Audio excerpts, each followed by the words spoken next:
How many of you have tried to diet?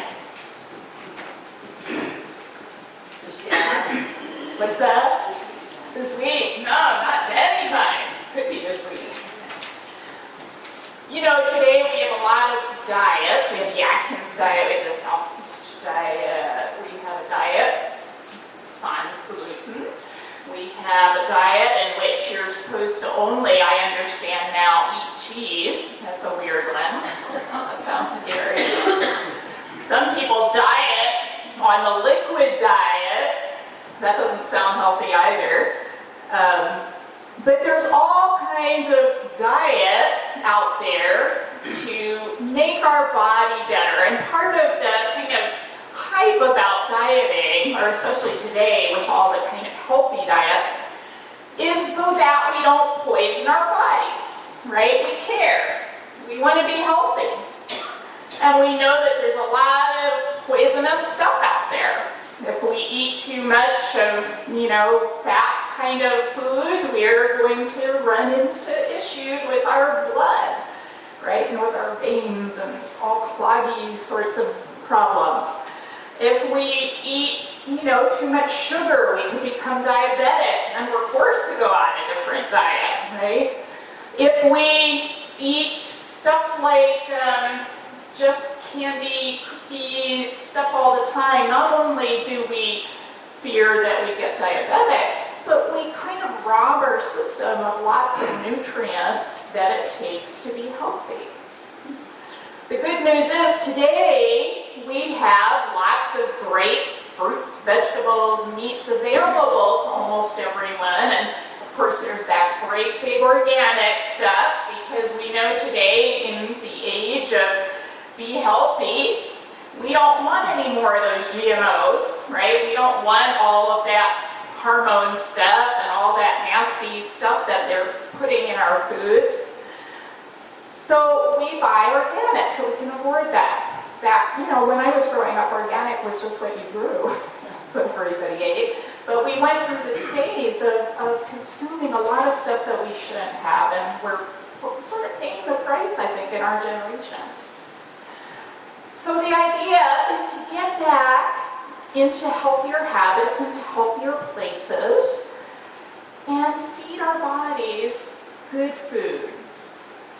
And in fact, now there are organizations that are providing that to people who can't afford it, sometimes even free, but certainly at low cost, because you know that it's good for people and we care about other people as well.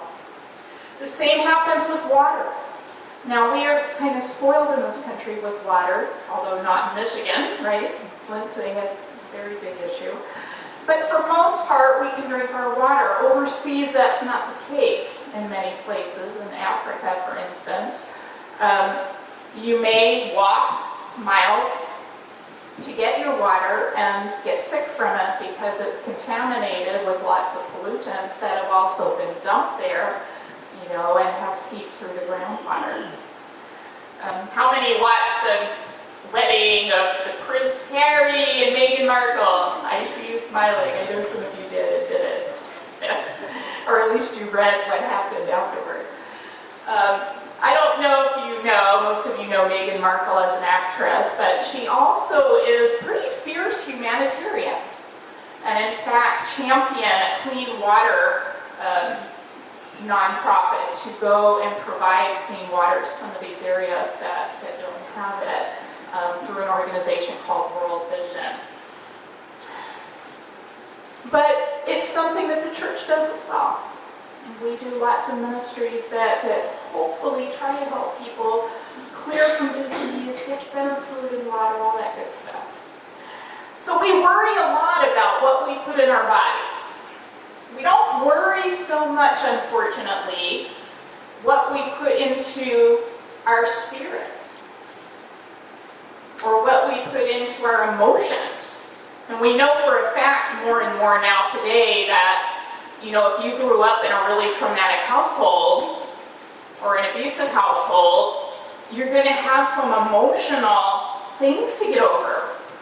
We know if you were fighting in one of the wars and you come back there's a good chance you're suffering from some PTSD. Those are kind of like emotional poisons that get into your system. And there are also spirit toxins. And some of them look really good, like that sugar candy or that cake. Let me tell you what I mean. If you watch any of the ads on TV, or if you see the billboards going by outside, you probably notice that there are a lot of messages. You can call them sermons out there that people are getting every day. And the messages are, if you buy this car, you'll look really cool. Right? If you buy this product, this sneaker, you are going to be faster, quicker, trendier, right? If you buy this other product, you're going to have a better relationship with your friends, right? Or remember that Volkswagen commercial where the father presses the button and the kid is all surprised? So what's that about? So you have a better relationship with your child. Buy a VW. These are messages that we don't think about really in our minds straight out, that are seeping into our spirit. And there's also a spirit in our culture. If we go into some places in our culture where there's a lot of conflict and a lot of negativity going on, you can feel it, right? You can feel that kind of negativity. You walk into churches, you feel a spirit, right? There's a spirit of a place. You walk into a school, they talk about, in fact, school spirit. You can feel a spirit. Now the good news is, and it truly is good news, Jesus tells us that he is basically the spirit doctor. He is the balm of Gilead. He is coming to heal our spirit, to feed our spirit, because he is the living bread and the living water. Right? And we see all the way through Revelation. It's free. It's without cost. Come and eat without cost. Drink of the living water without cost. Because it's free. And that's something that we need to take to heart if we want to be as healthy in our spirit as we are caring about our body. And Jesus cares about us holistically. Body, mind, heart, and soul. Jesus wants to have us be very, very healthy people in relationship with him and relationship with God. So we have a situation where Jesus gets up and he proclaims this. He's in his hometown. He gets up to read in the synagogue. He unrolls a scroll. And he reads what's later known as his mission statement. It's from Isaiah. And he proclaims release of the captives, and he proclaims sight to the blind, and hearing to the deaf, and he proclaims that the lame will walk, and all will be set free. And then after that, he sweetens the deal by saying, it's going to happen now. And we talked about this a little last week when we talked about the day of Jubilee. It's going to happen now.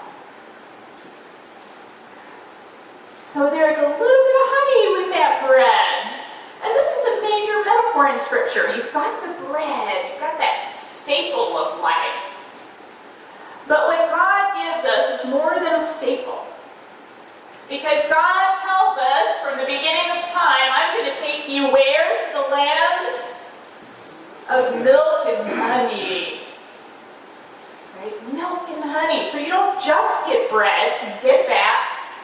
You get what you need for your daily living. But on top of that, God is all about abundance.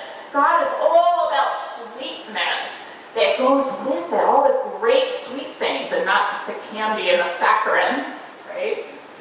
But the true sweetness of God. You know, something that's very cute, when you learn as a child, when you go to Hebrew school, when you learn the Torah for the first time, the Torah, the first books of the Bible, the first 5, they lay a piece of candy or some other sweet on top of it. And that is to signify that these words are sweet. They're sweetness for your soul. And it represents the sweetness of God's promise that is offered to all of you. And we have that too. We have something right here, somewhere. Oh, here's one. Oops, that's him now. Who's got one out there? I know you got it in the pews. Scriptures. Oh, I see one. All right. Scriptures. And all of you probably have your own, but here's the one from the pew, and you all have one out there in your pew. This book is not just reading. This book is not just lessons. It's not just something you're supposed to do at Bible study. It's not just something that has age-old stuff in it. It's not just a history book. This book of stories that are beautiful. This is the bread of life, because this is the way that you get to know Jesus. This is kind of like a vehicle for us. When we read these stories, it's like opening ourselves up for Jesus to come to us and come within us and live his resurrection life through us. The scriptures are soul food. You know, when Jesus sat on that mount with all those people, and you know it was a lot of people, in the scriptures it tells us 5,000 who? Remember? 5,000 men. That's not counting the women and children. So there were more than 5,000. Maybe 7, maybe 6, we don't know, but a lot. All sitting out there, all being fed by Jesus. And sure, they had loaves and they had fish and they literally ate, but that's not all they ate. Because Jesus sat up there and he fed them something greater than food. Something greater than just that fish and that bread, because he is the living bread. He fed them those words of life and that promise of God with that sweet on top. That sweet promise of God, and he knew that they would hear him, and many of them did and began to follow him. When he came to the well with the woman from Samaria, he didn't just talk about literal water from the well, although they were sitting by a well, and in fact she understood him at first literally, but he says, oh no, I'm talking about something more. I'm the living water. I'm the Messiah. And I'm here. Jesus is an I'm here Messiah. And that's the good news, really. That's the great news about Jesus. It's not just that he is here in the scriptures as some historical figure that we venerate and we say, wow, how did he do that? No, Jesus is here. That's the good news. Jesus is here and he's still feeding us. Through these beautiful stories and through our relationship with him. And when you read these stories, you get closer to Jesus. I encourage us all, especially as we partake our love feast, go home, open up your Bible this week. Pick a story, any story, or start from the beginning and start reading through those beautiful stories in Genesis. Or just read back over the scriptures for today. Or maybe the gospel that Jesus promises. And really let that soak into your soul. Because that's your soul food. And that makes you soul healthy. And Jesus can truly be that balm of Gilead in your life. That kind of clears away those toxins and not only makes you a healthy person, but also gives you a lot of protection. When you get an immunization, you're allowed to go among other people who may have a disease because you're not going to get it. Remember that sunscreen? You can go out there in that culture with all those sermons battering against you like tennis balls, and you're not going to feel a thing because you have Jesus in your heart. Those scripture stories are like surrounding you like sunscreen and protecting you while you go out and proclaim amazing stories of Jesus. So this morning, we're going to have a little love feast. A little bit later on during our prayer time, I'm going to invite you up to take some Ezekiel bread and have some juice, and we'll share that together. And today we also have some natural honey. If you want to take some honey and smear that on that bread to remind you of the sweetness of Jesus' promise, you do that today.